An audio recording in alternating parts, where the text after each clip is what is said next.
Good evening, everybody. Welcome. Definitely a discussion. This is episode 340. And tonight we are covering Piper, but not from the previous episodes where we had Lloyd on that. We're going to come more from a perspective of the students, what made them join, what attracted them, what they think about it, where they hear about it from maybe their friends or training partners that are doing it, what feedback have they gotten, and overall how they feel about their training in the system and all that. So the guests tonight are Brian Rodriquez, Brian Purdy, and Richard Meagher. And I'm going to be bringing them up soon, and please welcome them.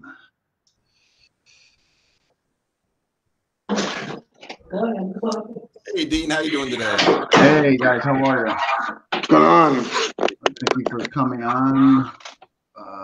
Yeah, so we're going to you guys heard the intro. So basically, we're going to get your guys' perspective, what you guys feel about the system, what attracted you, and all that. Before we do that, let's just get a brief rundown of you guys' prior martial arts experience. So let's start with Brian Purdy, and we'll work around. All right.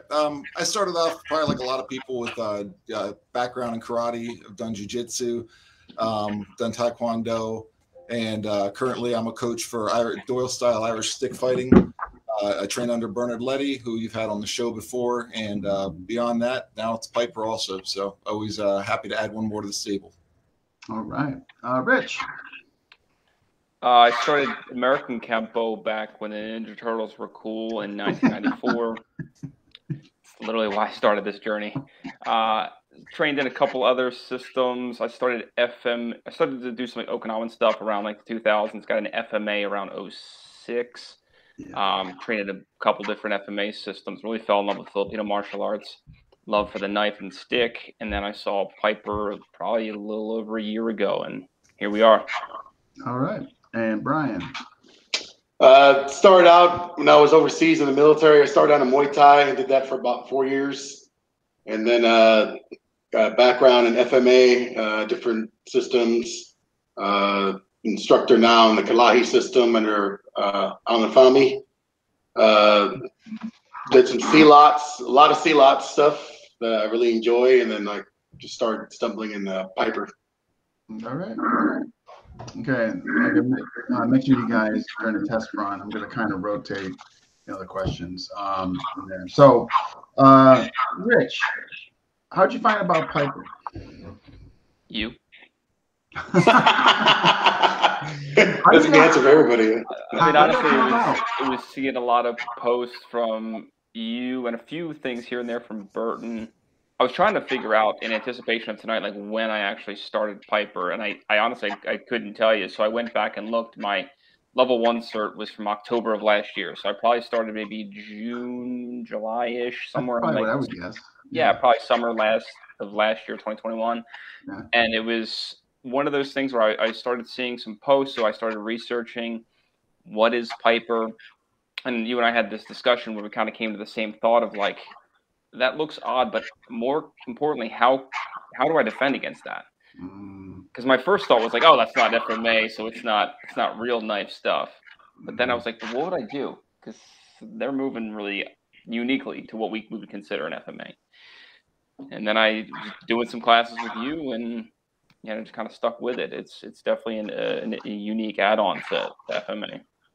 Yeah, you have such similar reasons why I got what generated my interest was being a heavy advocate of 2-on-1 knife and all that, and being against knife, and most of my time spent in that area.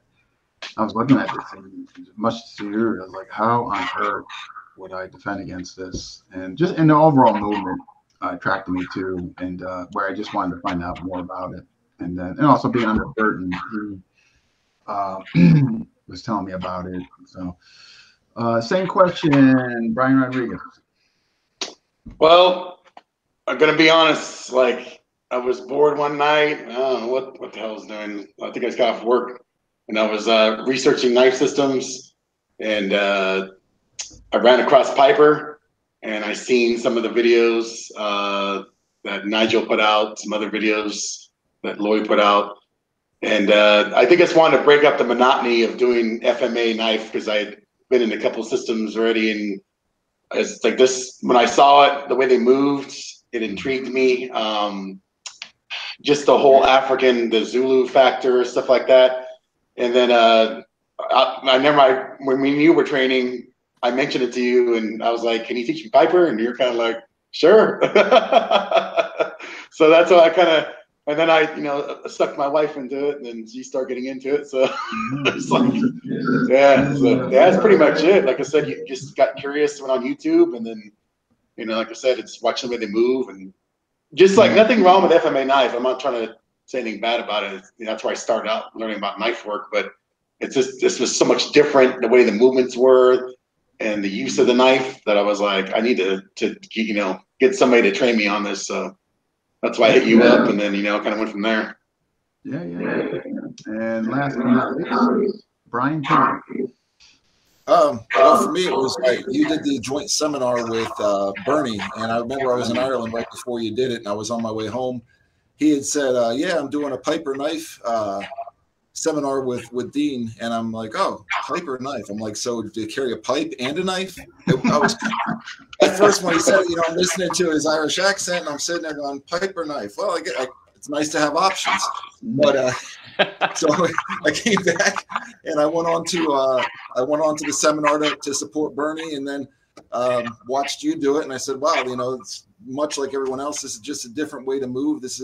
I liked the fact that there is no set drills like you will in a lot of other stuff. I like the fact that this is something you might find on the street as more and more people immigrate to the United States.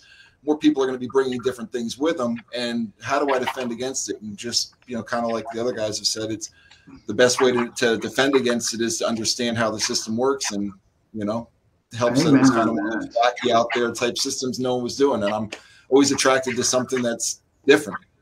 Yeah, amen on that. I mean, it's like, matter of fact, there was a post that I posted today in that FMA discussion, and I made that very comment that you do knife sparring and dueling because the better you understand the offense, the better it is going to facilitate your defense.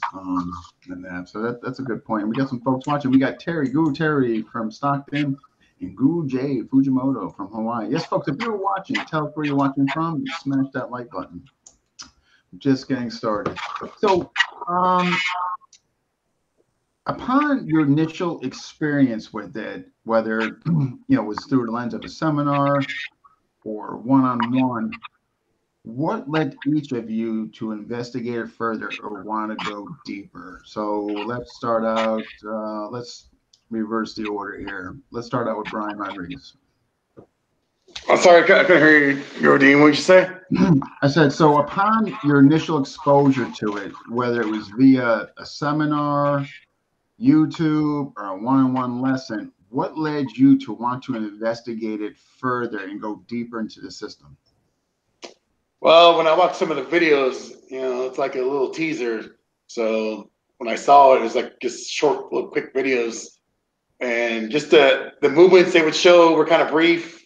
They ran through a couple different things. And I guess like when I saw it, I was like, shit, I got to look into this more. So I think they did a good job, showing the videos, not showing a whole lot. And then when they show it, it's like it cuts off and it makes you want to learn, okay, what's after that when they move this way with that way, what's after that? The video cuts off to put the pieces together. So that's what made me want to kind of investigate it further is I'm just getting little snippets here and there, like anything else that's on YouTube. It's all sample shit you see on there, like promo, stuff like that. So that's why, I guess I was like, I wanted to, I didn't want to say I wanted to be different than everybody else. I know that people already did Piper before me or whatever, but there wasn't a whole lot of people doing it, as far as I know of, when we all started, with the curriculum, like you said, you did all the curriculum and stuff like that. So it made me want to kind of finish this whole system from start to finish to see what else was out, because I know the tripwire and all the other stuff. Just kind of seeing what else was in the system besides, the different movements they have, the empty hand stuff. I didn't know anything about the war club stuff. There's all this other stuff that's coming out.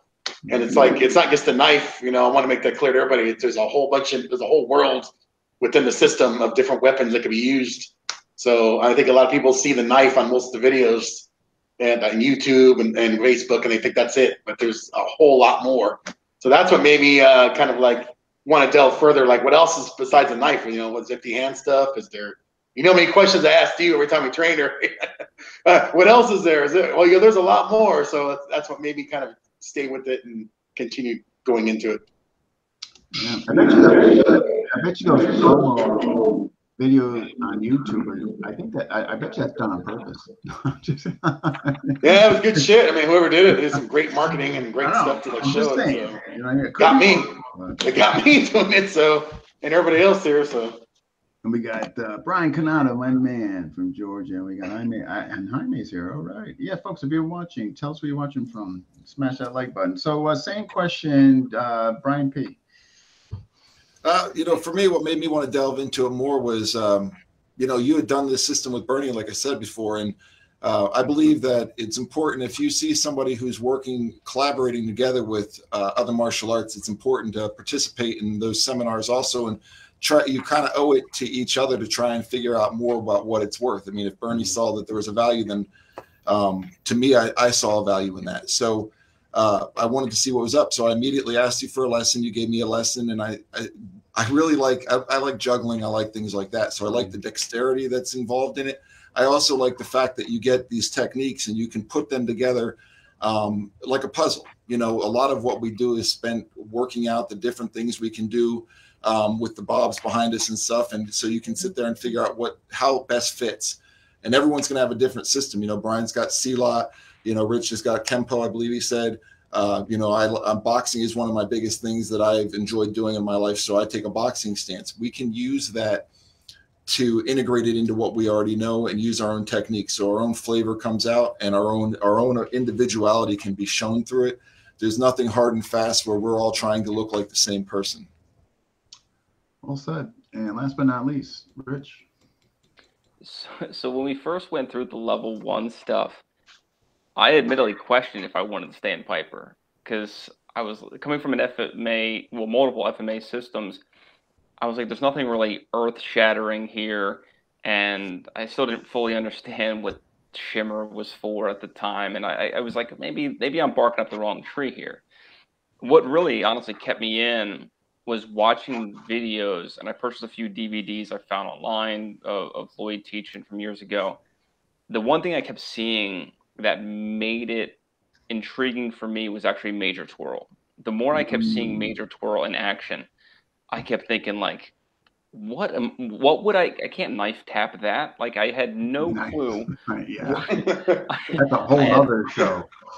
Yeah. Well, yeah, I'll try to keep off the top of the knife tapping, but it got to the point where I kept seeing that, and then I got exposed to some of the tripwire stuff. And I said, okay, I need to stick this out. Like level 1 is just the tip of the iceberg, like any system. But it was heading in a direction that made a lot more sense to me after that.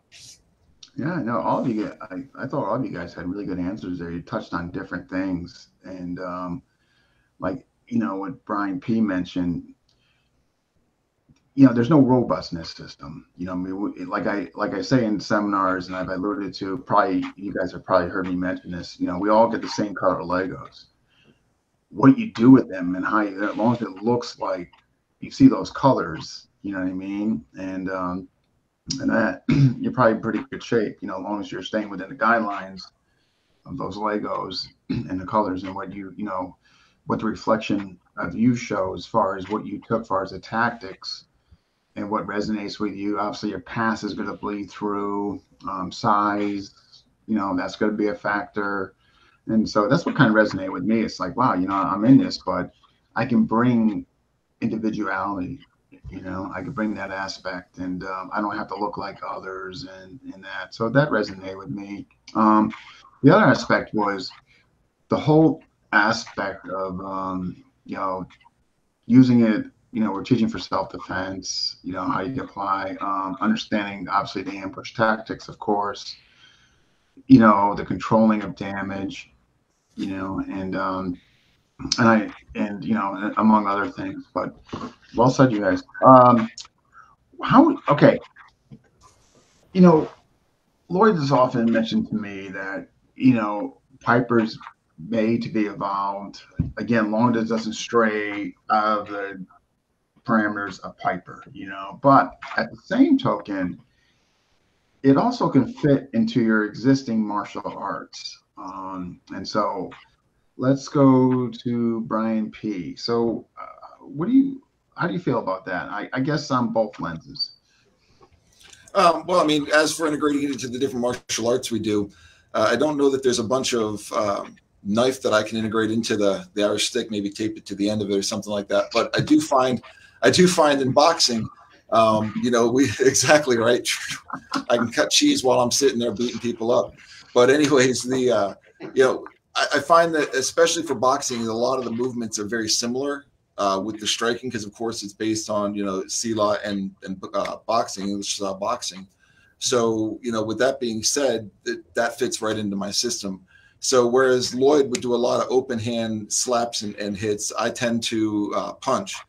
And once again, that goes back to you talking about how we can integrate it. I don't feel like I have to go learn something completely new. I can just take what I know and find where this fits best into it. And like you said, as long as it represents the system properly, it doesn't matter if I do an open hand punch or an open hand slap, a closed fist punch, or anything like that. So to me, that's one of the things that I like the most, is I didn't have to go and relearn a whole new system. This was just parts and tools I could put into the kit to enhance what I already knew. Yeah, and just to think back to what we said, as we all know, not a lot of technique. It's so heavily tactic based, and there's no drills, memorization. I mean, it's really, and I think that's what is so pure about this system, and hopefully it stays that way. Same question to you, Rich.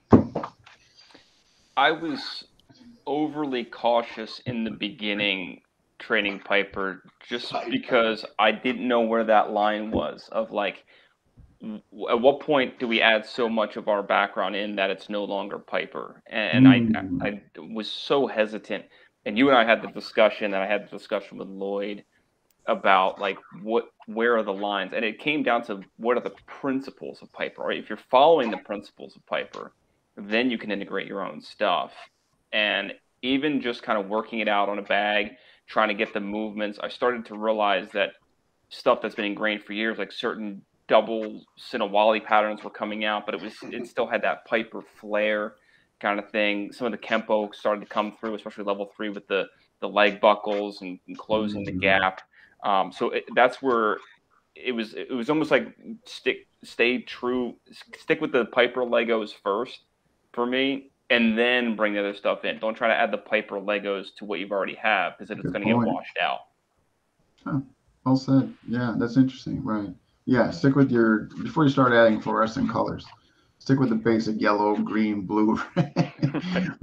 We got Glenn. If you combine Irish stick with Piper knife, do you get Piper? Glenn's a funny guy. All right, same question, Brian R.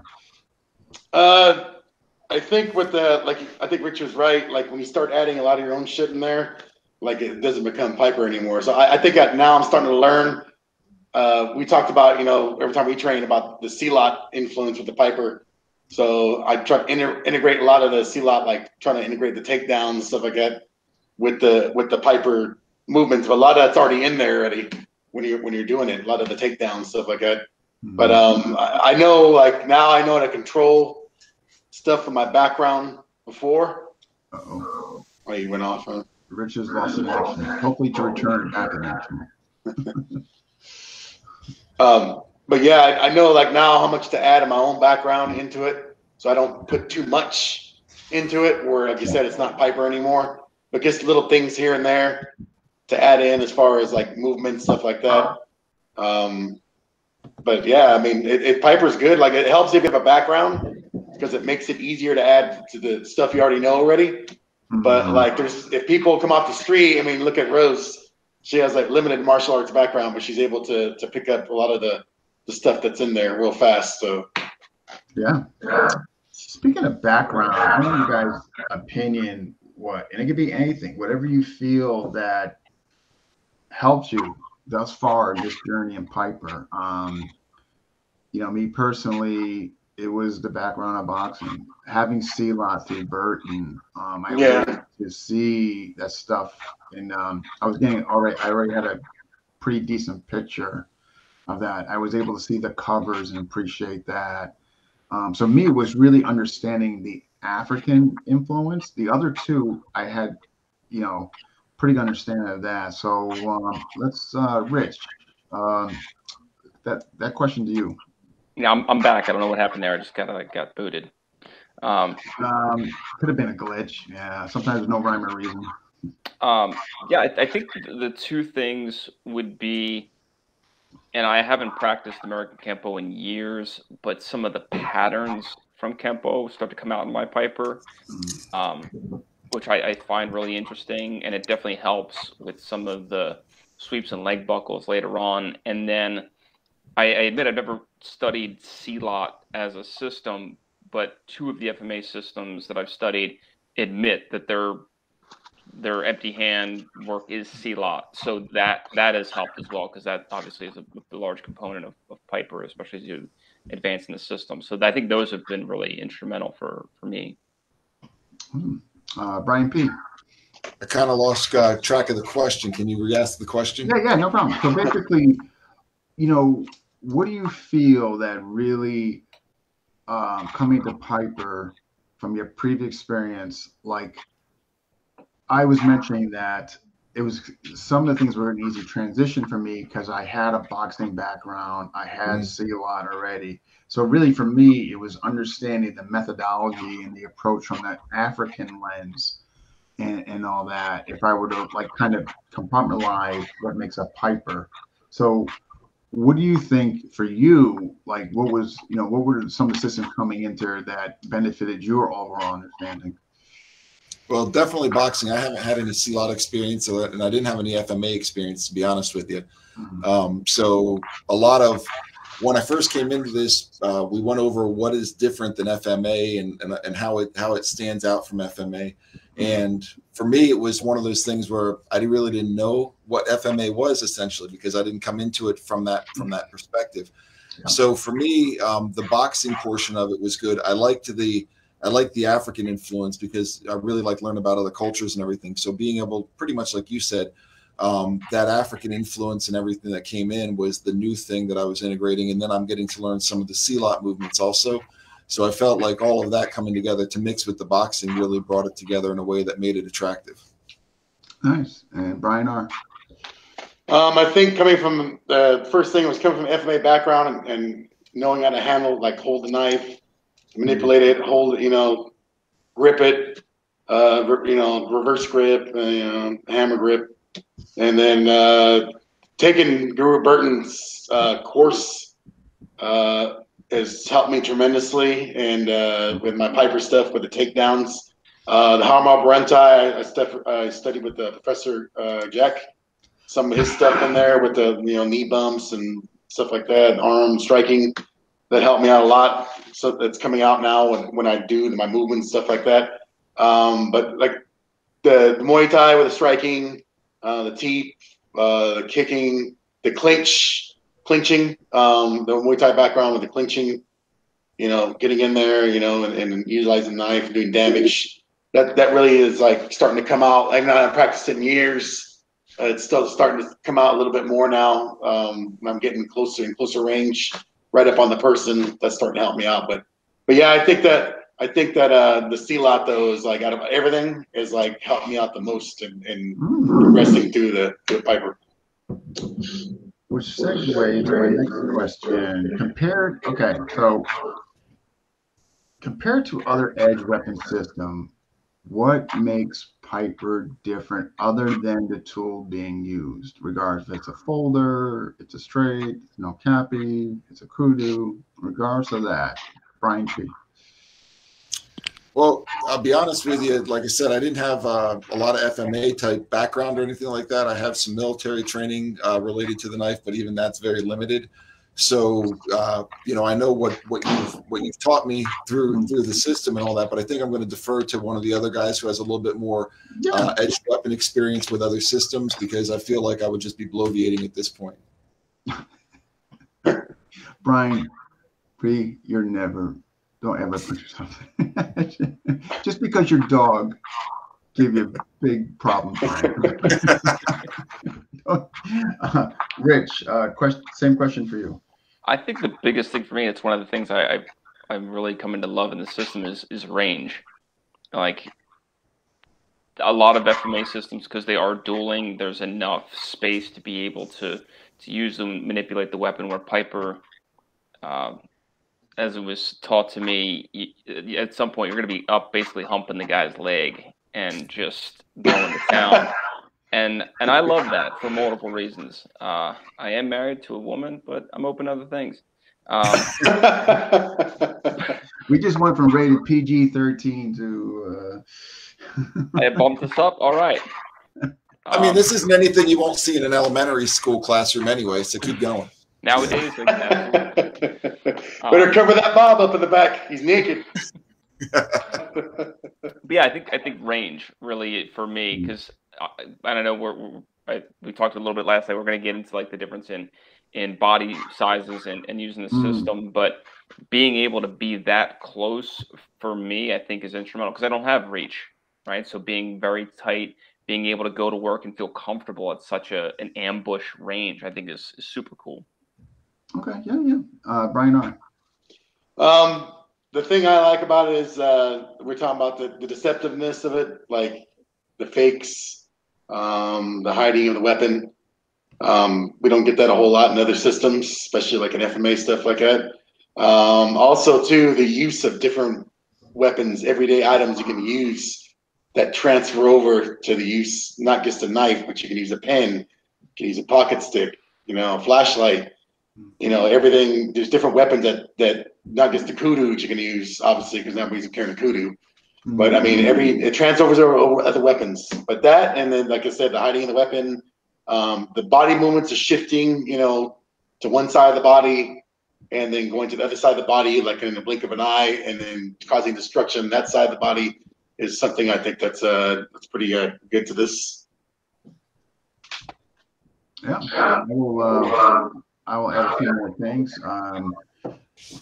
FMA has obviously fakes and all that. I think the distractions in Piper, I think you can add to that. I think Piper's offhand usage, I think, is second to none that I've seen. I'm not saying FMA can't have that. In fact, FMA can absolutely have that. And Amok does a lot of that. There could be other systems, maybe I'm just not familiar.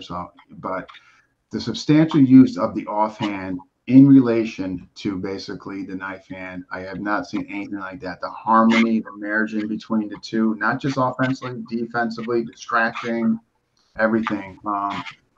The elevation changes, the stop and goes, the broken rhythm, just to name a few, the nonlinear attacks, the intentional off balancing, the collapsing effect, all that being inclusive, in my opinion, it makes it substantially different. I think the footwork too, right? I mean, like you don't see that footwork in any or other you can say lack thereof. Again, I love FMA. I mean, look at the show here. I think, like one of you guys mentioned, it's not a dueling smart system. Can a tactics be extracted from that to incorporate? Yeah, of course. Your picks, your flicks. I mean, absolutely, okay. Piper's known essentially the ambush, the criminal mentality, even though we don't embrace it, but kind of going against the unarmed person. Okay. However, what tactics from that resonate with you guys from the self-defense lens? Rich. Well, if I've got a knife and they don't, I like my odds. I'm just saying. I'm not amazing with a knife, but I do. That's a tough one to argue. The FanDuel line is definitely in my favor. Yeah.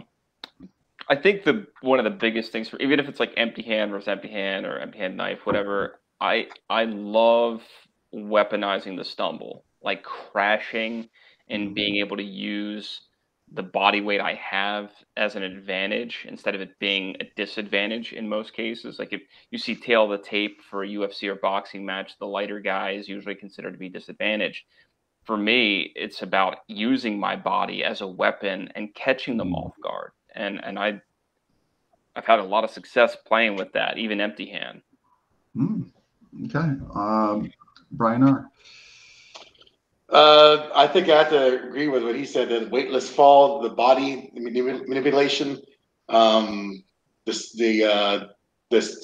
getting around, like when you're in tight quarters, triggering the knife in, getting around to the other side of the body, you don't have to use a whole lot of movement. And if you're a smaller person, or like a woman, or a small guy, whatever like that, you can easily get past and move that weapon around the body. Just like the drill we're doing the other day, where you can go around the body using your, the hip bumps, the weightless fall, the crashing in, like he was saying, and you just move that knife everywhere, or weapon, or empty hand everywhere, without a whole lot of them chasing around, trying to catch you, trying to catch your hand, catch your arm. You're already moving on to the other side of the body already, and shifting to the other side already. So I think that the movement of the weapon, I think, is like pretty much like pretty key to like the whole system of moving that weapon around the whole body. Yeah, the smoke and make it disappear essentially through the triggers. The rudders, where it enable you to wrap around and just access parts of the body that one would imagine, or one would think you couldn't. I mean, again, sometimes, like I've mentioned to you guys, sometimes you look at a system, the best way to do is what does it address, what doesn't address. Obviously, FMA addresses sparring, dueling, footwork, drills, and not that any of that's bad and all that, but does it address getting around, the back? Piper addresses access any part of your body, assuming that you're in that placement to do so, where FMA, I've yet to see that. And again, doesn't mean it's bad. It just makes these different is all, Brian Canada, I can't take credit for that term, weaponizing the stumble. That's Lloyd. Yeah. I think it is a great way to explain. Definitely would like to hear any experience, Piper on the ground or multiples. Similar spear. Yeah, we can get into the spear. So I'm assuming, Glenn, you mean spear from Tony Blauer. If that's the case, let me know. All right, but okay. What what can each of you say? Did I get everybody? Oh, sorry, did I get everybody on that question? You've got Brian on top. Oh, Brian P. Sorry, go ahead. I look just like the other Brian, same name. It's probably he can speak. Yeah, I can only see so many bald heads, man. Come on. And where'd he go? He was so upset. He X'd out. I guess he insulted him. Now he took off. He took a shit off. My hairless comment. He'll be back.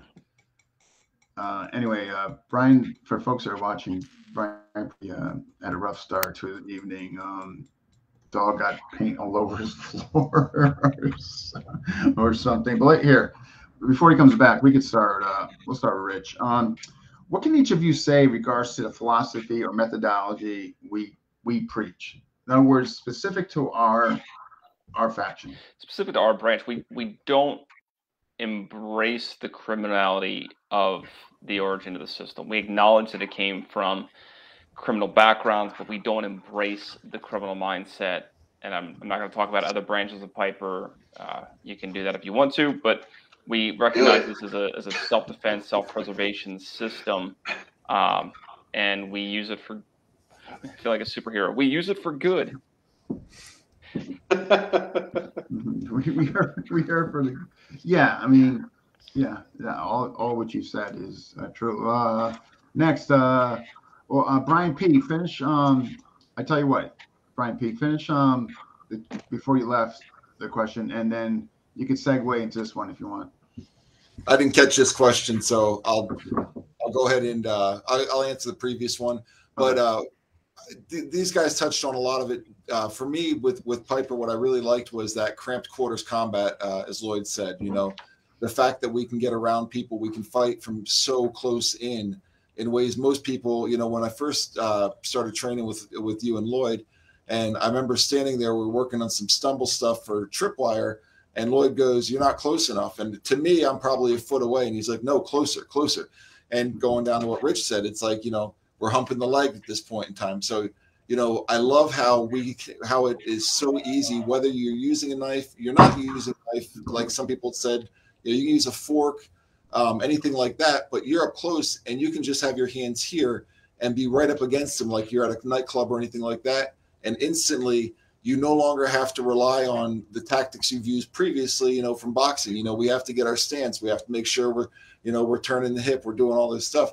You know, with Piper tripwire, we can learn to move effortlessly with just barely moving somebody, you know, in ways they don't even know you're going to do. I can move someone 1 inch one way, I move an inch, and I'm behind them before they know it.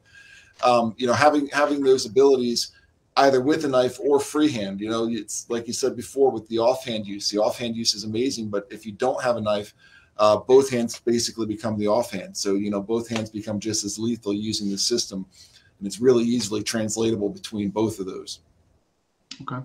So the other question was, what area of our faction and Piper that we really try to sell really resonates with you? I think one of the things is educating. You know, I volunteer at the sheriff's department, and there's different things that they run across there. And like I said before, the more and more people that we have immigrate to Florida here, we're going to start seeing a lot more different things, different fighting styles, things they're not really used to. So we look at this system that people may not have experience in. I like the fact that we're using it to educate people from a defensive standpoint. I like the fact that we're able to use the system not to be that dark evil 20 numbers gangs type of thing. We can take this and use it for, I think I heard Rich when I was coming back in say use it for good. So I hate to steal what he said, but I mean that's a very valid point that he uses. The people who took this system and codified it really brought a gift to other people who otherwise would have no experience in this. And this is something that happens to people every day around the world. And the more we see people come here, the more we're going to start to see it as part of the fighting system. Just like if you have, MS-13 coming from Mexico with machetes and so forth, no one saw El Salvador. Sorry. I meant coming via Mexico. So, but either way, people. Hey, we're not all the same. Exactly right. Raza. But it comes the same way. We see new things, and this brings us the ability to understand it and then share with other people in a way that makes it where they can defend against it, as well as use it as a way to defend against other people who have not seen it before. Well said. I'm just going to answer a quick question here from Ken. Controlling distance to increase pressure. Yeah. So one of the things we look at, Ken, is we look at linear distance and we look at rotational distance. So in Piper, we really try to take advantage of rotational distance, hence rotational, creating a power through short spaces with rotational. Hopefully that answers. Rich, you haven't gone on this question, correct? I was first. We're waiting on Brian Rodriquez. Oh, okay. Sorry. Brian, go. The one thing I think these guys already touched on already is you don't embrace the criminal element. I mean, obviously, you know where the roots come from. This is self-explanatory. But also, I don't know how many women are starting to do this now, but we embrace encourage women to learn this for their own self-defense. I think you said before, we're trying to market it more for women for personal self-defense because it's so great in close quarters, using your body, your body, like I said, rotational, using your body movements. And I think that this group did a good job with like I've seen some of the seminars. There's some women that are starting to show up in the seminars now. I think some women are starting to catch on now. Like I said, Rose sees the value of this.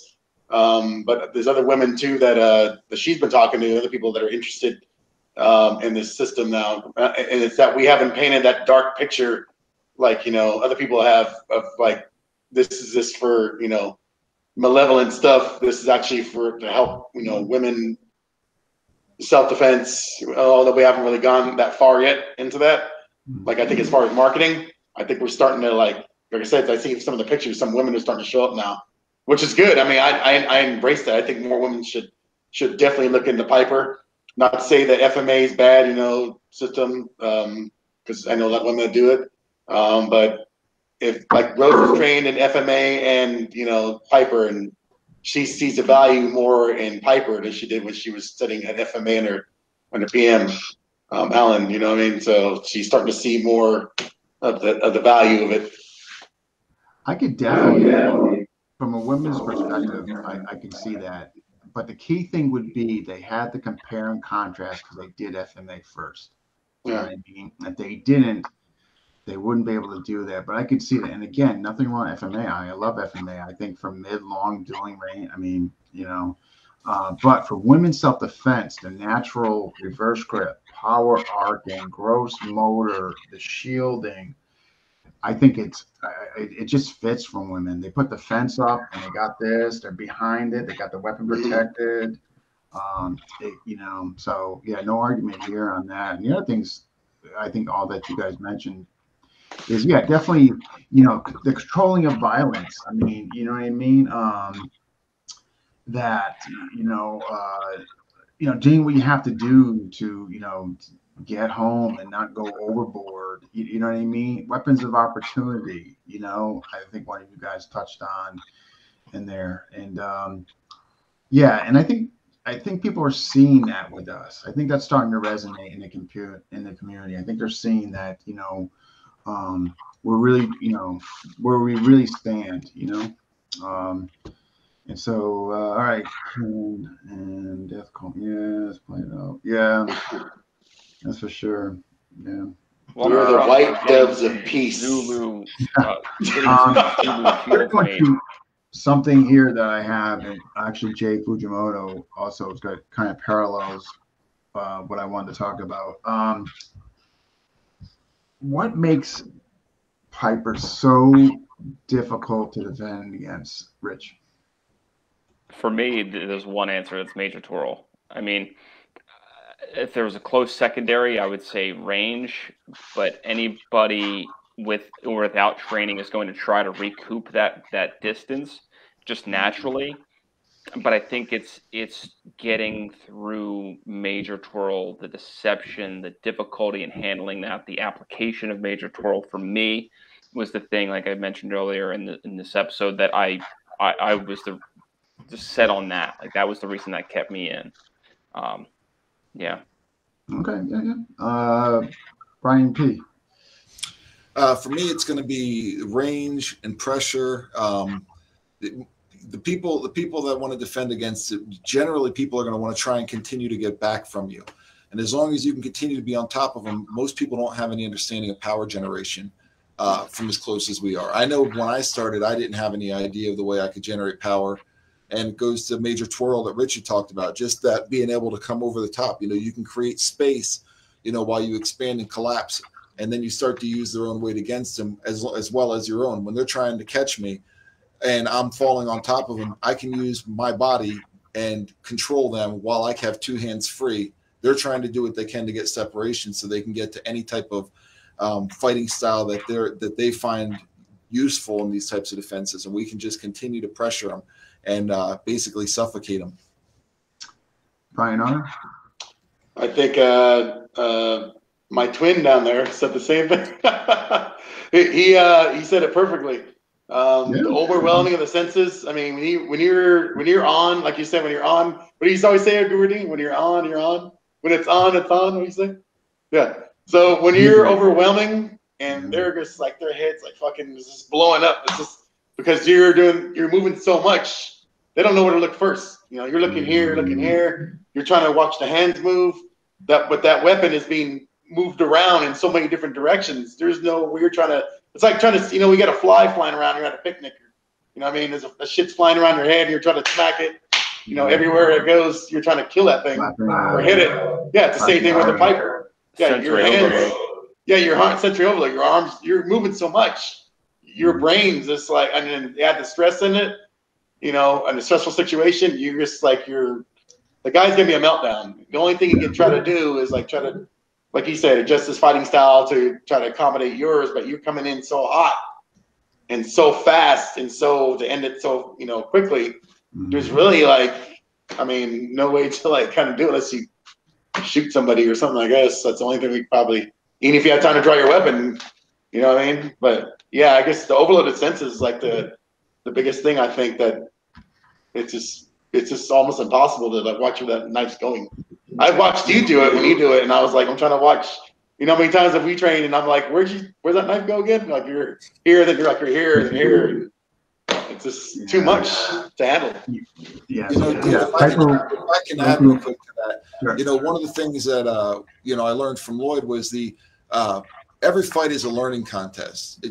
Whoever learns fastest wins. And so going back to what Brian had said is, when we're on top of them and they're trying to figure out what they can do, by the time they figure out what they can do, we've already eliminated the whole thing. From the minute they say go and they decide they want to bring us into the fight, we do what we can to avoid it. But from the moment that they try to bring us into the fight, at that point in time, it's before they know it, before they can even recognize what's happened, they're generally going to be already in a position that they're going to find less than desirable. That's what Doug. Eric O'Brien. Yeah. Just to add basically to what you guys said, Piper, generally speaking, works on the overreaction and getting them to overreact, getting them to adjust, move, where they think they're actually putting themselves, whether it's just based on subconscious or they had training, to where they're actually more exposed. You know what I mean? The misdirection, and when I say misdirection, selling your feet in one direction, your body going the other way, making the knife disappear, the offhand and working in conjunction in the half beats to get to their incredibly overwhelming, incredibly hard to defend against. Non-linear attacks. Obviously, we're familiar with defending Soul Machine here, your wide slashes here, but with Piper, with the orbits, and then it disappears, and now this is getting slammed into you, or that collapse there. And what I'm getting to segue into what Guru J asked about. Yes, it absolutely counters the 2-on-1. Absolutely, by not even intentionally a default system. I don't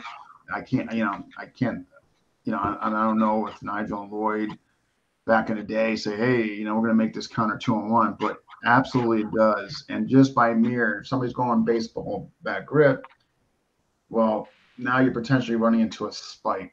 Now, or it's just triggered in and this got framed out. So now your levers to get the 2-on-1 have either been negated or diminished.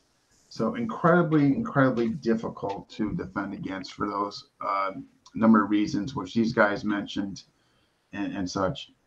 What do you think? Okay. Again, just be honest. Answer this. If there's nothing missing, then that's fine. What do you think, if anything, is missing in Piper that could better improve the system without compromising the integrity of the system? Rich. I would say, and some of this is being added in now, which I like, because the system's still evolving. There's a lot of great stuff in level 1 from just isolating the movements with the hand. I think level 1 is super tight.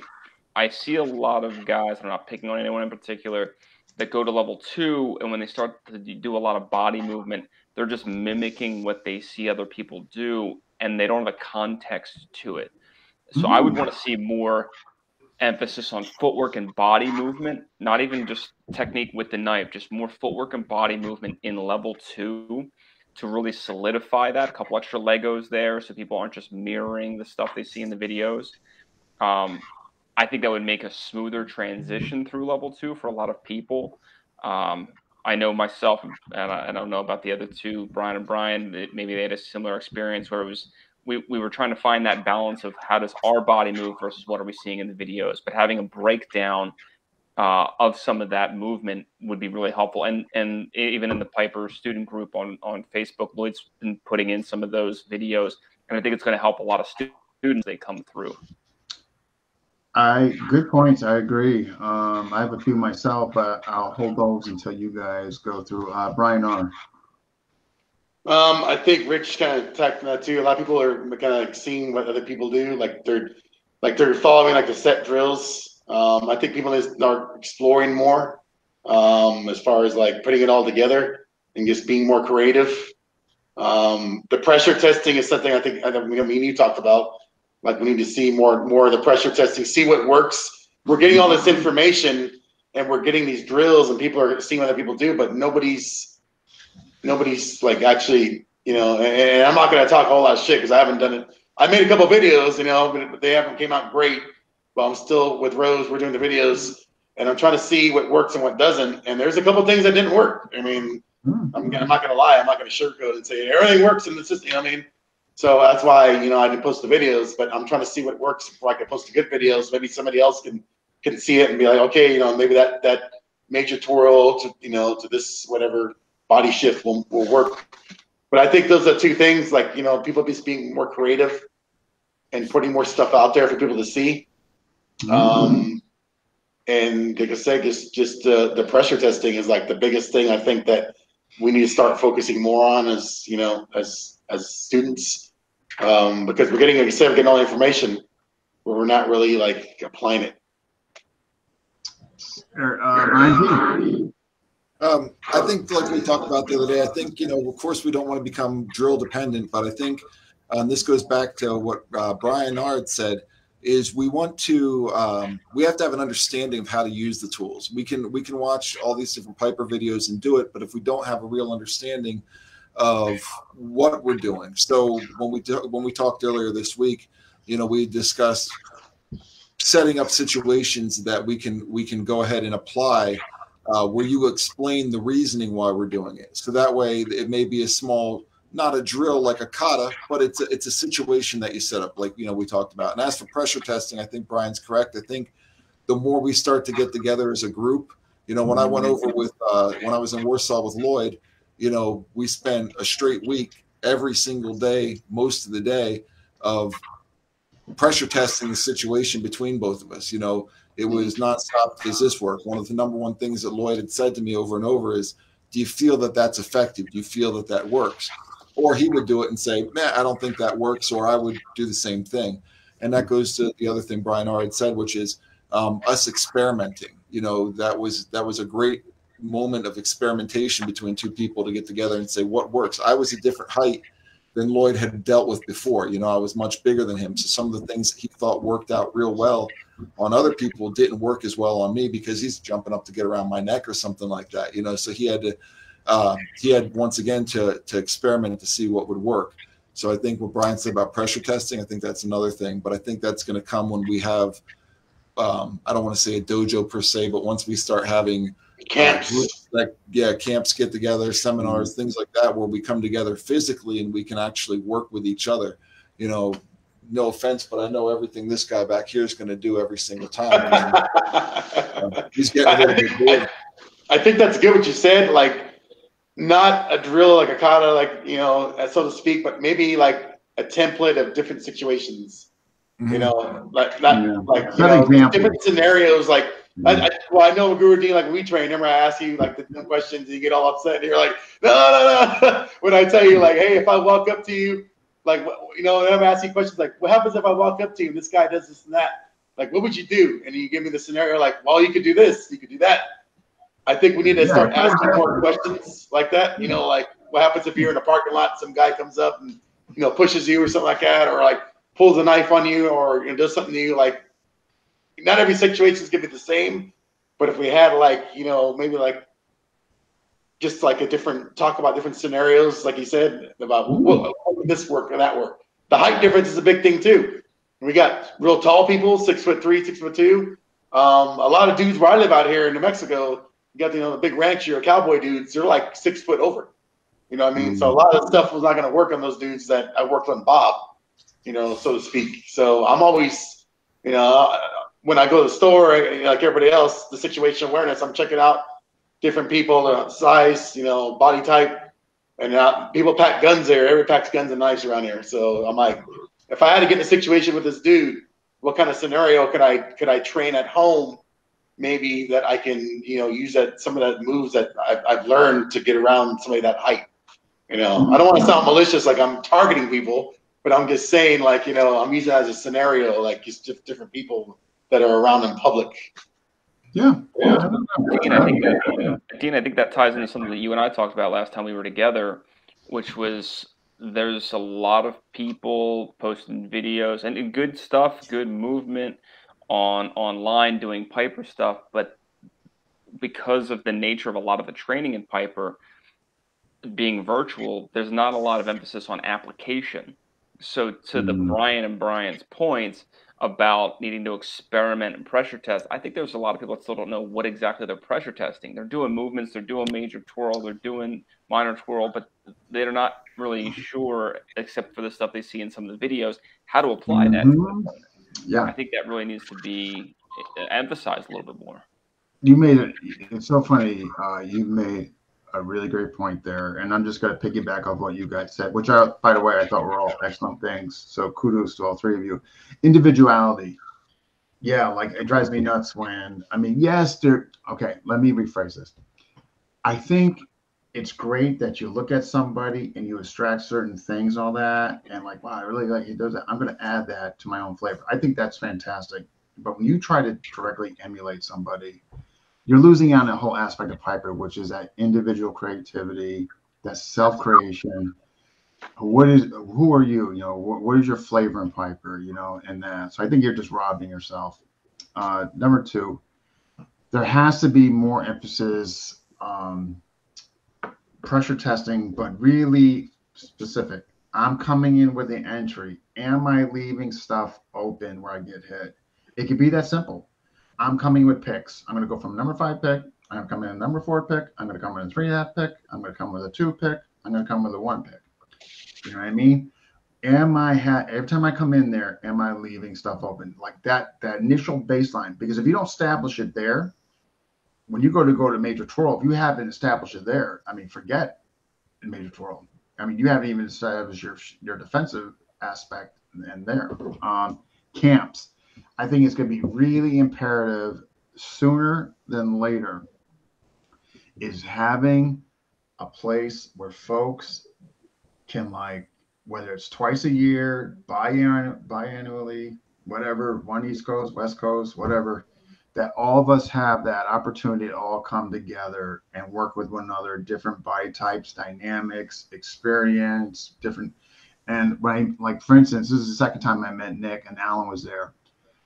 It was one of the best things just because Alan brought a whole different flavor and all that. I think that really needs to happen more. And I think it's almost going to be imperative that we have to have where all of us get together. It could be where there's grading there, there's instructional there, whatever. There's, some nuances as far as level changes, but everybody comes together. I think that's going to be really, really important and pivotal going forward, particularly with regards to level 3. That. And what else? That's pretty much it. Yeah. Then, again, to piggyback off what Rich was saying, yeah, like I think that kind of coincides. People see something to do and they feel like, well, he's doing it, so it must be right. You know what I mean? Yeah. Yeah. If that even is going to work for that person. Like I'm seeing videos, like the big thing I'm on right now, as you guys know, or Brian know, is like, do you have whatever you're doing, do you have a cover? Are you covered? Like you guys heard me say those 3 things: continuation, exit, and what can he do in that 1 second? Where can he counter you? You know what I mean? Do you have a cover and all that? And I'm not seeing a lot of covering as of late. I think Guru Dean, like what Nick Merchant was doing is I'm gonna give him a shout out here because like him practicing with other people. Absolutely. Not just Bob, because I know like I'm lucky to have Rose to train me. She's a woman. That's all I have. I'm an isolated part in New Mexico, so that's all I got. So forgive me. But anyway, like training with an actual person instead of Bob, I think is real beneficial to evolving the system, evolving our drills, because you had an actual living person moving, countering you, trying to find out a way not to get hit, rather than just going and beating the shit out of Bob. You know what I mean? That's the thing. That's the wrong training with Bob. Because sometimes that's all we got. But to actually put like the pieces together, to actually do the functional fighting portion of it, having another living person like is essential, I think, to evolving. No, that's why we have to get the camps. Everything all together. We gotta get the camps going. That's going to be mine. And I'm hoping I've been working on it. I'm hoping they happen sooner or later. But my success rate with Bob has been 99%, and I like those. Like those odds are good. There's only one time he rocked back and smacked me in the face. Yeah, there's one time he rocked back and kind of hit one me. Time he did. I stumbled over Bob on the base. Fell into the wall. I stubbed my damn toe in that thing one time. Yeah, the base. I would be lying to say I never stubbed my toe on the base of Bob. Yeah. Oh yeah. But thank God they have padding for those things now, so that way you don't end up breaking your feet on them anymore. I remember I posted talking about Bob winning 1% of the time. I was actually just talking to the great tonight, and actually one of the things that was said that was their favorite part of one of my videos that I made was when I turned to do the exits. We were doing the attack and exit, and as I turned, Bob had rocked back, and I had to put sandbags in him, and he fell over on top of me. Oh shit. It's like, oh, of course, that's the time. You know, it's like there's all the honors. Go to Bob. Oh, man. That's the worst, huh? Man. Hey, somebody brought this up, and I kind of had a question regarding it as well. Okay, so each of you obviously are different size, body types and all that. How is, and you guys, each of you guys' opinion, how does Piper make allotments for that? Regardless of the body type you are, there's still something that you can kind of segue into, whether you're the crashing guy or whether you like to play the perimeter, like somebody I know, or so let's take it with Brian R. So regardless of body types, what do you think about them? Well, like for me, I could use like a lot of my muscle and my weight to, fall and crash into somebody, knock them off balance. That's something like I found out when I'm doing like practicing with Bob, and even with Rose, I'll knock her ass down on the ground. Right, that's not very good. Weight into her, or crashing and weight into my friend. Like I could utilize that a lot for me. It's helped me out a lot to get in, to grab somebody and do whatever I got to do.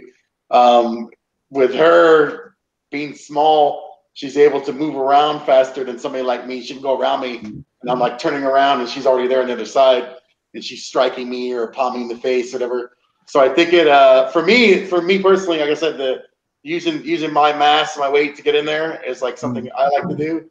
I think if you're taller, like the overwhelming, like by Brian's like he's 6 foot something, so he can use his mass and his size to overwhelm somebody that's probably smaller, and get in there and cause damage, maximum damage, and then, get out. But yeah, I think that's, for me, that's it works when you're smaller. I think, that moving around and getting underneath somebody, coming up with an uppercut or, a palm strike, to the chin, or, stabbing low, whatever, it's good for somebody like that.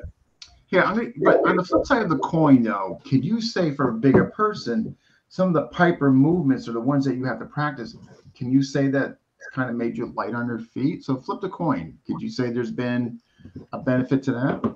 Yeah, the drop step and like, the balls of your feet and launching off, where I wouldn't think about doing that before, to get in, is really like the footwork movements, the drag step or, the double tap or whatever, getting in there is like, it's helped me out a lot, even with somebody my size, to get in there, because you know how to use your momentum, your weight, and your size with those simple movements just to get in to cause the damage from a far distance or close or whatever. But your balance has had to improve. I mean, yeah, Yeah. Okay. Good. Yeah. Good. All right. So let's. Yeah, I'm not falling over where like it was before in the beginning. You're not tripping on your face anymore. No. Not stubbing my toe on the base. So. So Rich, so you. I mean, I guess like kind of like both sides of the coin. I mean, like things, you know. Yeah, I mean, I'm practicing pocket-sized Piper. I'm all of Slim-sized Piper. What's that? Could you please describe? Slim-sized Piper. Yeah. I mean, I'm all of 5'4" with the hair, right? So with the hair. Okay. Yeah, with the hair, I'm 5'4". So you don't need to rub that in our face, okay? Please. It would take me about hair. It would be about 3 years before I could grow a beard like you guys, though. So it's a trade-off. So yeah, I mean, being on the smaller, lighter side, there are definitely some advantages that Piper offers because I'm not worried about range, right? I'm not worried about, you know, can I get beyond somebody's jab because they've got longer reach than I do, right? I mentioned tail of the tape before. Reach is one of the things they talk about. That doesn't matter when you're humping somebody's leg. By the way, it's the third time we said humping in this episode. 300 button. Show's gonna get seriously downgraded. But being that close to someone, being able to use all of the weight I have is super crucial. And there's a lot of tactics on the inside. Being that close to someone, I can get around someone really easy. I may not be going all the way around the head and neck, but being able to smuggle and come through, being able to be real tight, not really having to worry too much about counterattacks over the top because they're only getting the top of my head. They're not really getting access to my face if I was the same height as someone, even at that range. So I think it's really advantageous for me to be that close, to do strikes like that form style under the chin shot, to be able to kind of stay in really tight. I think it's actually really helpful, and I've really embraced this range since starting Piper. Awesome. And last but not least, Brian P. Well, when I come in, I drop over 200 pounds of fluffy love on somebody. Let's just say they're not going to be happy. God, with an offer like that, how can anybody refuse? Okay. Hey, you've had the experience. You've been here. You felt the fluffy love on you. You know, hey, all joking aside, though, you know, we talk about pressure testing. One of my students, Dylan, is kind enough to let me use that fluffy love in a totally homogeneous way out in front of the house where people can see. So it's totally clean, still PG. But, you know, we do Irish stick stuff. And one day I think I sent you the video. We're doing Irish stick. He's going to do an arm lock on me. And I literally just walked forward. I fell forward. We were looking at this video at the bar right before I came back here. And, you know, it's literally just walked right into him and moved him. And it's just, you know, he had no answer for it. He almost fell over completely when I walked into him, which would have been him putting me into an arm bar the moment that I did that, you know. So having that ability, and then going back to what you said to Brian, I think it's definitely made us more nimble as a group, just being able to learn to walk off the balls of the feet. You have to have gotten better balance just from learning to fall and catch yourself last minute. If anything, it's definitely helped the reflexes. And also it's made the ability for us to move in a way that is not so elegant necessarily, be very beneficial to us, though. And I think that, you know, going back to the body sizes, Rich said being smaller, I definitely would see that being a nightmare for a guy my size. If I'm a boxer and I have someone like him running around me like a little spider monkey, just poking. He brings smuggling to a whole different kind of level. Exactly. Like you said, he's pocket size. You know, next thing I know, where did he go? Where'd he go? You know? Where is he? Oh, man. No, good answers. Really good answers. Okay. There's certain tactics and concepts in Piper, as you guys are well aware of, that make this system unique. I'm going to throw out a few. You guys can pick one, expand on it. Momentum, don't stop the momentum. Don't contest force. Overreaction. Nonlinear. All right. Brian R., pick one. Overreaction. Okay, let me hear it. I'm sorry, what did you say? Your thing's cutting out for me. No, I said, so yeah, go ahead. So to explain, what was the question again, though? So take one of those concepts, one of those areas that kind of makes you Piper unique for us on a conceptual base tactics, and just expand on it. So it could be not, not stopping the momentum, hence the falling in and using them as second point contact. Rotational distance versus linear distance. So I picked the overreaction because, like you said, that overwhelming of the senses. Like, okay, no, go ahead. Yeah, it's just your brain. Your opponent's brain is pretty much, when you come in full blast, is over. It's like he's short circuiting his brain because there's so much going on at one time. There's this. It's almost impossible to figure out how to counter and what to do unless you already they're coming in. You see them coming in, but being they have the ambush factor, the sneak factor when you're so close to them, and you actually go into them, it's happening too fast for you to even comprehend what you're going to do. Plus the different movements of hitting and striking. So it's like, for me, the overreaction is just pretty much, like you said, that non-linear too. When you're off, not in center, you're off to the side, and they're turning, and you're already moved around. You shifted your body to the opposite side. You're causing damage on that side. So it's like you're trying to it's to overload the senses, like you said. It's just hard for you to process what's going on, let alone a regular fight. Then when you got somebody doing all that shit coming into you like that, it's like it's just too hard to like really comprehend that fast what's going on. It's gonna be a bad day. So, Brian P, same question. I'd have to say, one of the things I really like is the don't contest force. I really like the ability that the not contesting force gives us from the standpoint of being able to take a situation where we might be jammed up into someone, and instead of contesting that force, we just allow ourselves to roll by. So we initially, what would stop some people, somebody coming up against them trying to grab them or anything, we can now roll off the side, which puts us into a superior position where most people don't think about that, So not to do a demonstration thing here, but seeing I got this guy here, if I'm here and I have Bob pushing into me, and I can either collapse not the contest force and come back in, so that way I use their own weight and make them stumble themselves and use that against them. Or if I'm sitting here and they're pushing in, I can just allow that my arm from this point where they push in to go past, and then before you know it, you're behind them. I really like the aspects there with the not contesting force. I think those are really useful, and there's something that most people aren't used to. Most people are used to getting into the clinch, getting locked up with each other, things like that. We take those items that they find to be their bread and butter, what they count on, what they rely on, what they practiced, and we basically pull the rug out from under them when we pull ourselves out by not contesting that force. Nice. Rich, what would you like to speak on? I'll take continuation of momentum. For 200? For 5,000. Yeah, I think continuation of momentum is really important, both for body weight as well as the bladed and non-bladed hands, because it gives more power as far as using the momentum of your body to crash in, but also the momentum of each hand.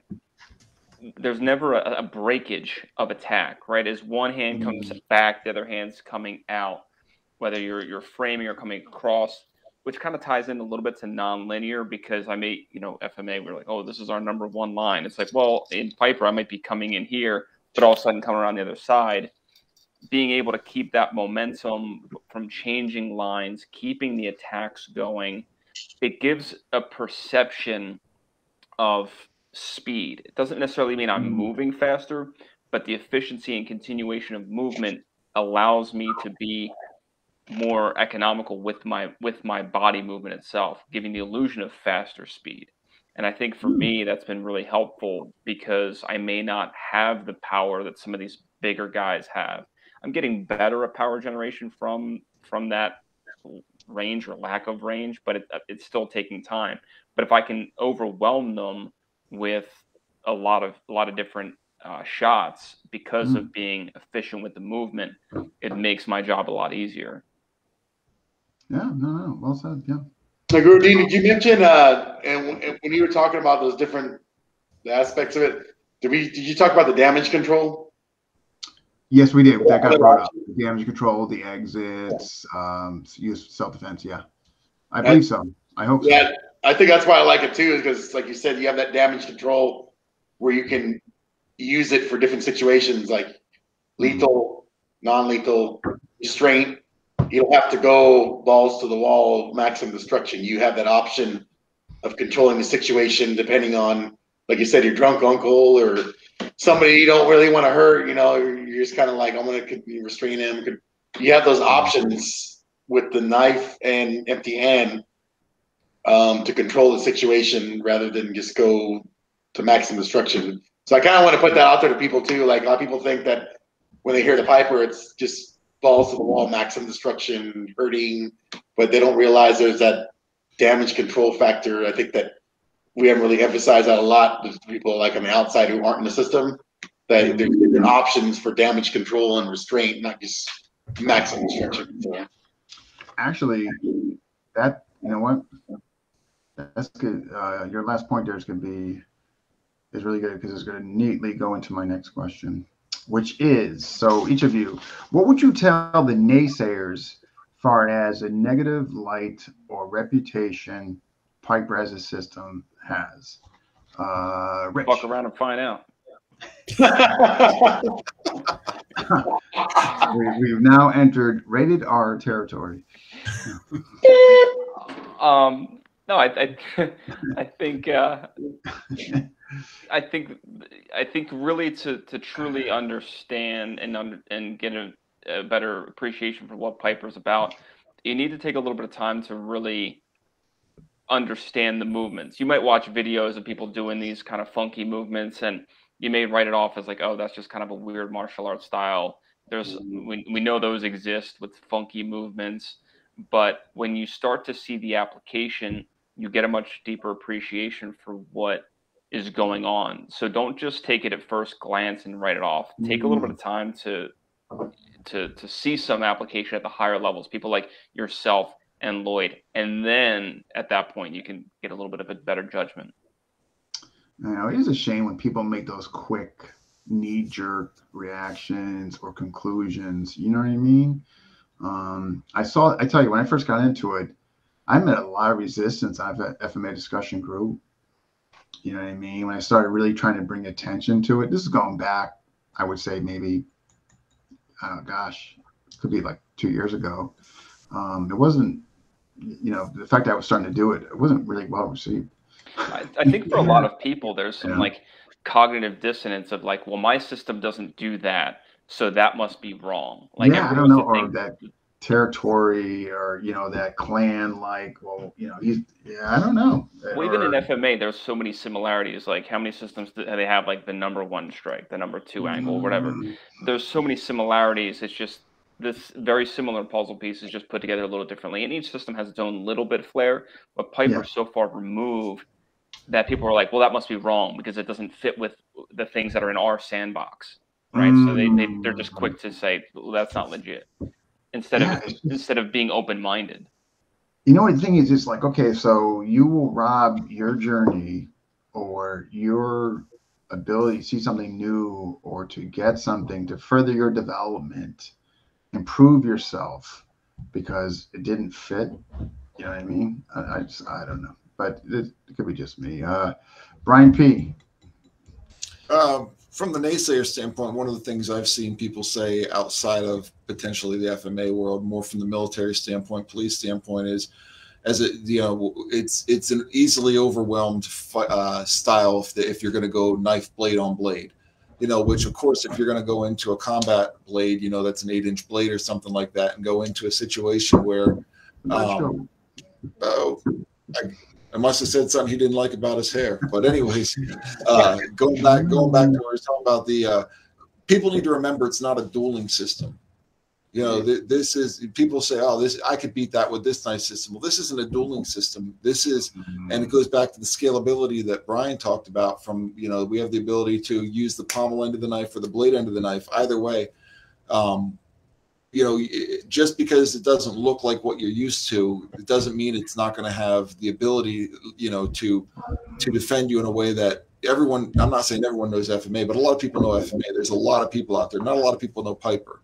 When they run into it, they're going to find out that it's not, what Rich said, F around and find out. They're going to find out that it's not like anything they've seen, and they're not going to have an idea what to do. And the problem is, with that scalable aggression and attack that we have, we can take it from 0 to go like that and not even have to blink. And we're done before they even have an idea. They've got a flick to the eye. They've got, something where they didn't even see the move coming, because we go from, a concealed position to just there, and we turn around while they're trying to figure out why they can't see anymore. We're on our way, and so it's not a dueling system. If people try and challenge it for that and say, oh, it's not effective that way, but they need to realize that that's not what this system is about. No. Yeah, and then exit with a lock and drop, and Brian R. I think Rich comes in. Oh, here he is. Okay. They might censor me too, so they might cut me off in this. I think that a lot of people, the naysayers, it's particular groups. Yeah, it's not a dueling system. I always hear, well, you're not reinventing the wheel. Well, it's easy to attack somebody that's unarmed. The same shit that people spew out. No. People talk a lot of shit, but what you need to do first before you even doing it, talk a lot of shit, is ask somebody who's doing the system. Educate yourself. It's like anything else. You know what I mean? If I see some shit on YouTube, I'm not going to go start knocking it until I start researching it and doing my own investigation into it. You know what I mean? I'm not going to pass judgment. But I think a lot of people, a lot of naysayers are doing that a lot lately. Is they're some people have that cool mentality. I get it. You're FMA, whatever. I'm FMA too. But if you've been doing it for so long, you're not willing to change anything new that comes along, because you think your shit is going to be the gold standard for whatever edge weapons, but you're not willing to look at any other edge weapon systems. There's edge weapon systems all over the world. You know what I mean? I'm not saying every one of them are good, but I'm saying I want to understand something before I start talking shit about it on social media or messaging people and knocking them. I want to look into it, and then I'll make my conclusion after. But I'm going to ask somebody. I mean, I'm not going to go, based off a video. I'm going to ask somebody. It's like if I was a guest right now and I didn't know Piper, I'm going to ask these guys, like, hey, Rick, Jay, Brian, can you show me, like, I'm not understanding this right here. I mean, you said this works, but what is the purpose of doing this? You know what I mean? I'm going to ask first before I pass judgment. Yeah. And I think that's what's happening with social media is people are going around, they quick to talk shit, but they don't want to, investigate. And then, people tell you wasting your time. First of all, last time I checked, no one's paying my bills. So if I want to spend my money and do it, that's my business, not yours. You know what I mean? It's if I wanted to spend my money on it, that's just like you spend your money on going to your FMA dojo or whatever. I'm gonna spend my money on doing this. But I get a lot of people that have messaged before, like, you're wasting your money. Why don't you learn this? Why don't you learn that? It's like, why don't you mind your own business? Yeah. I can't stand people that tell you what you should do in your martial arts journey, especially with but we get those people, but I just try to understand something before I start knocking it. You know what I mean? That's I see a lot of. It can really make you happy what you're doing, and you can really enjoy it. And you got somebody who knows nothing about it, but is basically trying to steer you away from it because of, I don't know, a prejudicial outlook to it or whatever. But the naysayers, I've run into them a lot, obviously, in the beginning, and my general response to them was, I'm attracted by the movement. I found that it has greatly improved my balance, my footwork, my redirections, my change of directions, my broken rhythm. I mean, there's one thing, really my broken rhythm in sparring, so there's absolute benefits, and God forbid if you have to use it, for self-defense, God forbid. And that whole thing of I said this a lot. I think FMA could do a better job in some areas. One of them is I think they could do a better job, like I mentioned, the offhand, but also the damage control. Like I'm not gonna say systems, but you guys are well aware, the ones that they're going through a heavy template. The other thing is exits. Like I don't see, and I'm not saying this universally across the whole FMA community, but generally speaking, those things, in addition, the whole thing on exits, doing what you need to do. And if you look at Piper, particularly the tact of the lock and drop, where you can go to the kneecap or the leg to facilitate your escape without killing somebody, and that, and so that's kind of as far as feedback I've given to folks, depending on what they ask and all that. But yeah, it could be a tough community, right? We all know that. So. Well, sometimes that naysaying comes from the top too, because you might have somebody that asks their instructor, "Hey, did you see any of that? What did they think?" And the instructor's quick to because they're concerned about their ego and their students kind of thinking about other systems or cross training. They're like, "Oh, you don't need any of that. That's BS. Like that, you don't need any of that." So it's some of it is with the other systems. And we've obviously seen a lot of that with the martial arts politics, but we can't rule that out either. Yeah, no, it's true. It's true. You guys, okay, we're coming up an hour and a half. So I'll tell you what, if you guys want to each demo something quick, I'll leave that up to you. Or if you have something in conclusion you want to say, I tell you what, I'll leave it up to you guys how you want to do it. I'll leave the demos to the professionals. You guys, I already did one. I've used my limit. So where's Rose? Brian, where's? Well, she had to work, so unfortunately she's not here. We can pummel them a major twirl and knock that's what I mean.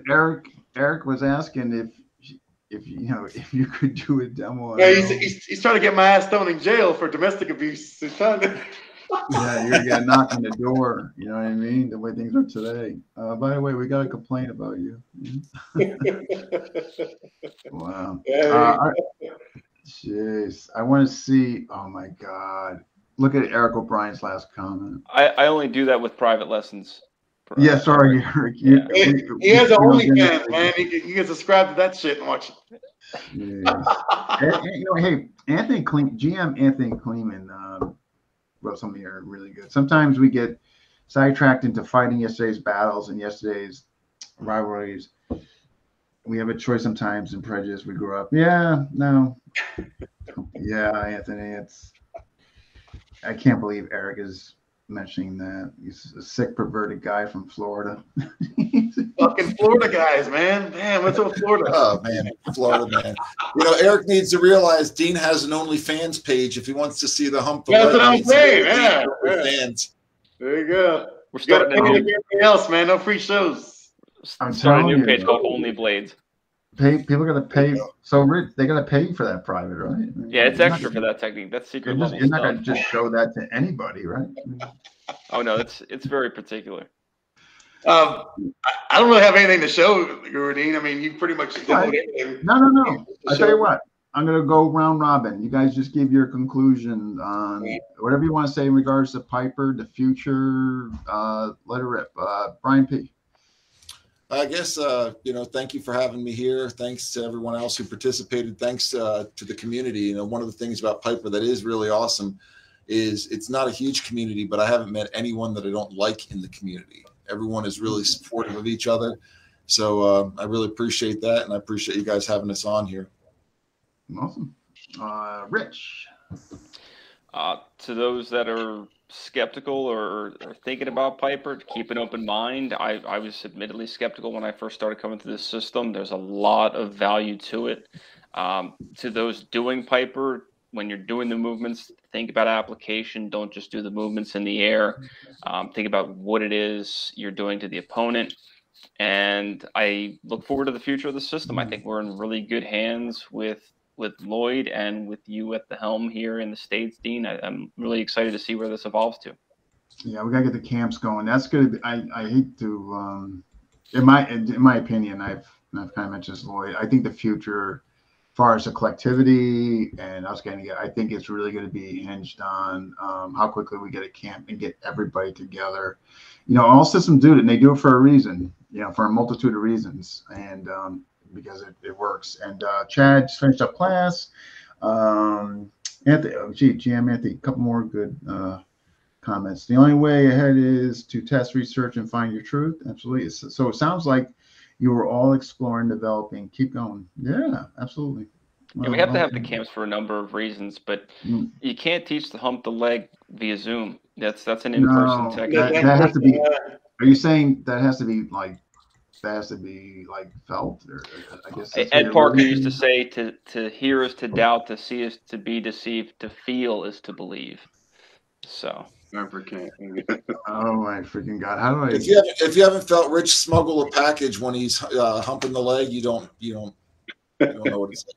I'm a smuggler, man. I'm a hardcore smuggler. So, Rich, when are we getting together next for our private?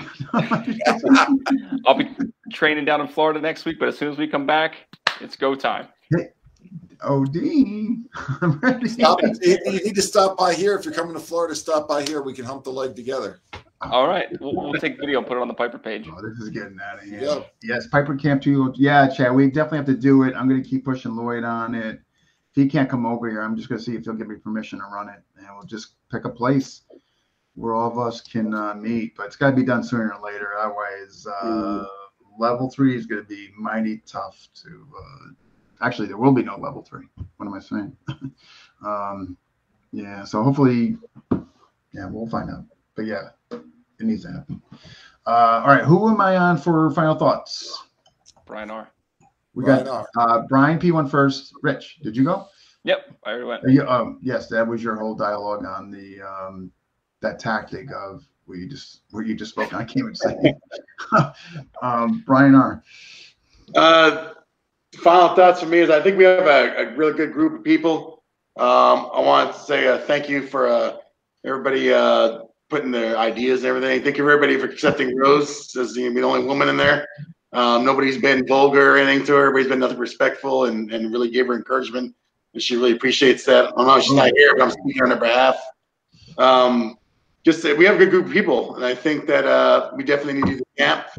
And nobody's egotistical. Nobody's knocking anybody down. We joke around, but nobody's in there talking shit about somebody else. Everybody's pretty much they're pretty much a good group of guys that we have in our thing. I haven't met anybody yet, but in person. But as far as I talk to social media, everybody's been like accepting and stuff like that. So I think the future of Piper is going to be good. As we get further down the line, there'll be obviously more instructors that are be teaching it.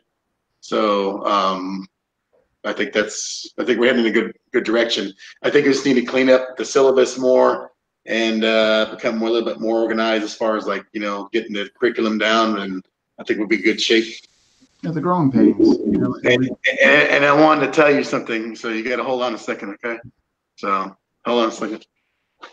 I want to tell you, happy Halloween. God. So, look at that.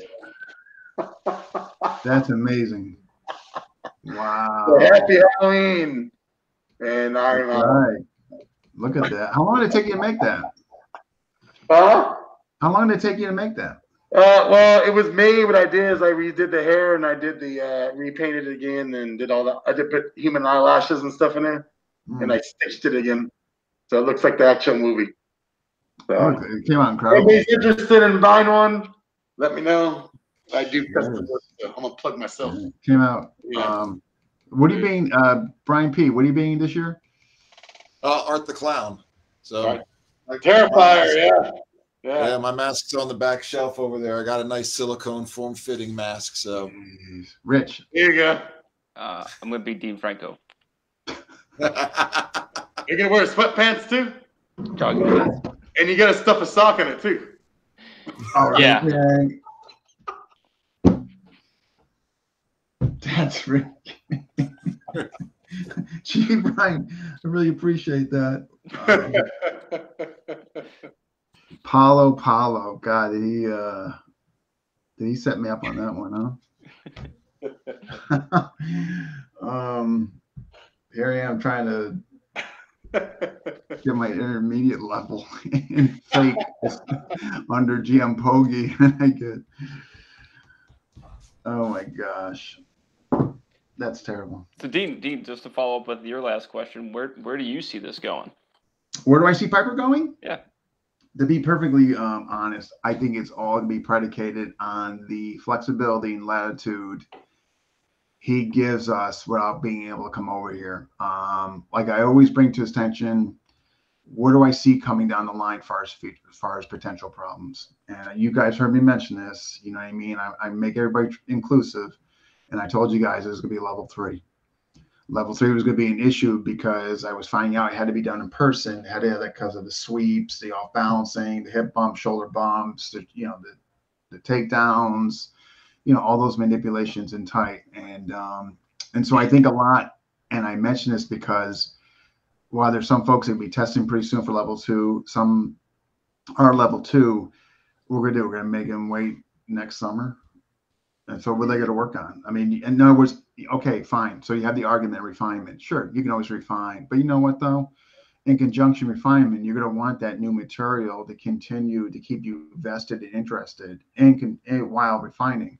If that is missing, I think that could make this lose steam. And that's my biggest fear. So I'm going to do everything in my power to get the camp going. I just hope, pending his visa situation, that he would enable me and trust in me to do that. I don't care. We can bring him on video. I mean, he can sit in his house and watch us all day. We definitely need the account. I can only abuse my wife so many times. Yeah, right. And so I think that's going to be a huge, huge piece, is the quicker we can get a camp going for a multitude of reasons. One, grading, just bringing everybody together.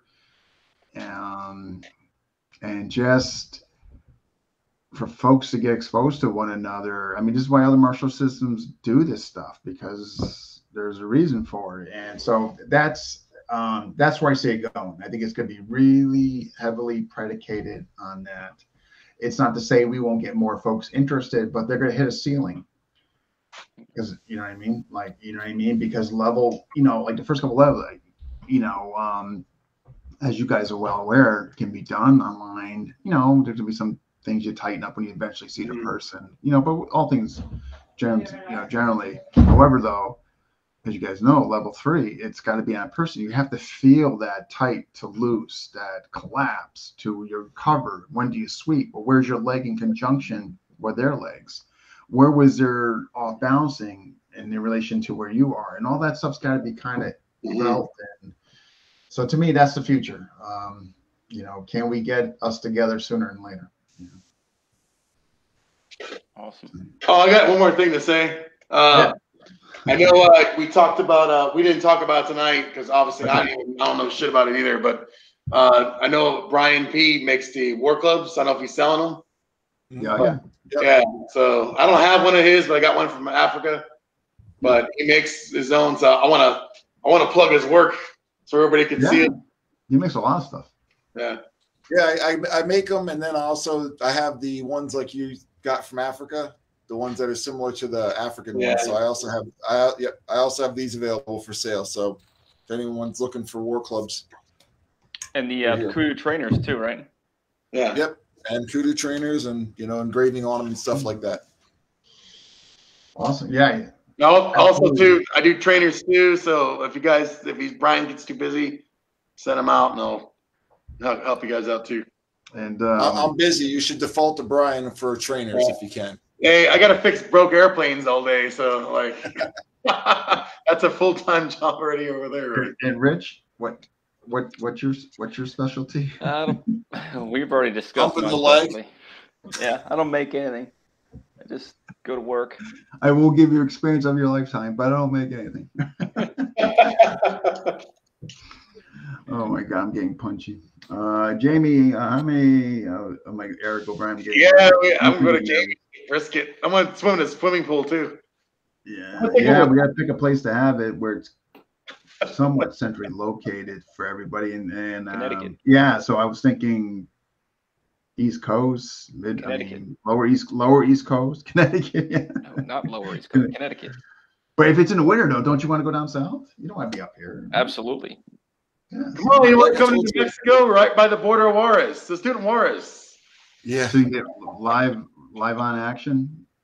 Yeah, you want to see some real action? Then we'll go to Juarez, right on the road. Is that where you? Okay, yeah.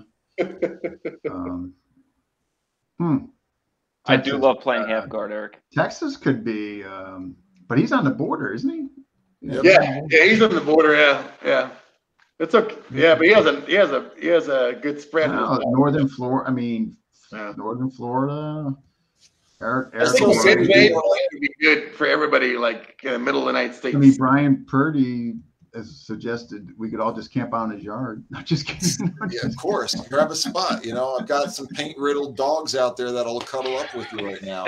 But I think the big thing we do is if we do Orlando, not just because it's close to me, but we can trick all of the families to want to come down so they can do Disney while we sneak off and go do knife fighting. That's what I'm doing next week. I'm dropping my wife off at Disney World, and I'm going to train with Nate Hill. There you go. Man, that sounds good. Orlando. We got to pick somewhere other than Orlando. What else is good in Florida? Tampa. Orlando. Tampa? Pensacola, Panama City Beach. That's where I was in Florida. I was stationed there. At England. There you go. Tampa or West Palm? I'd say Tampa. I don't know. I'll say we got time, but it's got to happen sooner than later. I know I'm gonna have to. Matter of fact, you know what? I'm gonna write this down because I talked to him and then like 5 other things will come up, and then before you know it, I end up totally forgetting about the whole camp thing. Piper Camp 2023. Let's make it happen. Whoop, whoop. Make knife fighting great again. Coach Danny Terrell said we can all go to his place and do our Piper camp. There you go. We'll have think about that. We'll have Piper guys and Irish stick freaking hoodlums. Oh man, yeah, I gotta get that. Matter of fact, I'm writing. We gotta get this going. Yeah. If you want to test your Piper skills out in real life, let's go to Albuquerque. I was getting pretty bad, huh? Yeah. We'll see what works over there. Coach Danny said yes. He's in Louisiana. So. There you go. Get some Cajun food and Irish stick and Piper. There's a great combo. All right, guys. Okay, so you guys know the drill. I download this, and of course, I'm going to post it on all your guys' wall. If you guys don't allow, I think I was able to put the flyer on all your guys' wall. So none of you guys had a you guys' wall is private. Okay, yeah. So I'll do that. But you guys did excellent. I really appreciate you guys coming on and doing this. Thanks. Are we doing another episode between now and Monday? Are you doing another episode between now and Monday? I might do one Sunday, but Tom's got one Saturday. Oh, okay. Yeah, Tom's definitely got one Saturday. So yeah, I won't know. I'm gonna know relatively soon, but it would not be mine wouldn't be till Sunday. So. Oh, okay. Yeah. All right, guys. Happy Halloween, everybody. Yeah, have a good night. If I don't talk to you guys, thank you, Dean. Have a good weekend. Thank you. That thing is great. All right, guys. All right. Have a good night, everyone. You too.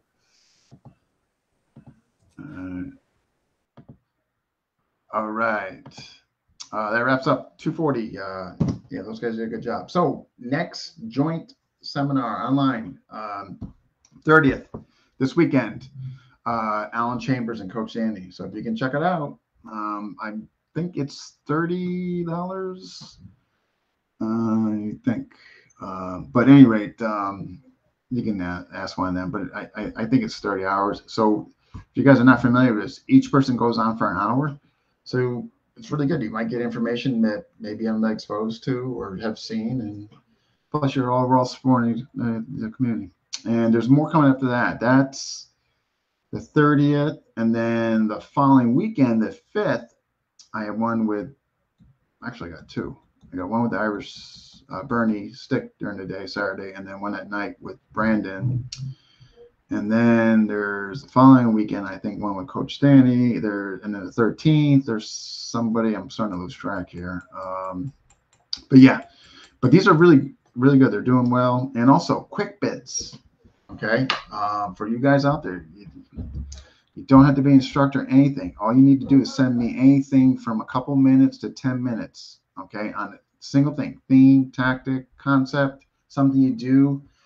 Send it to me Google Drive, send me a profile pic, and I put it up on YouTube. So we have this, and you'll see it up there. So I put in between episodes. So for instance, after I download this episode, I'm going to put 2 quick picks that guy sent me in already. So it's a good way to advertise yourself and show what you do. Okay. So, and also all this stuff is pinned on FMA discussion. Just go on the pin top. You'll see all these posted, the joint seminars, as well as the current quick picks that have been posted in there. All right. So Coach Danny's doing Punyo attacks. All right. All right, folks. Thank you. And I will see you next time.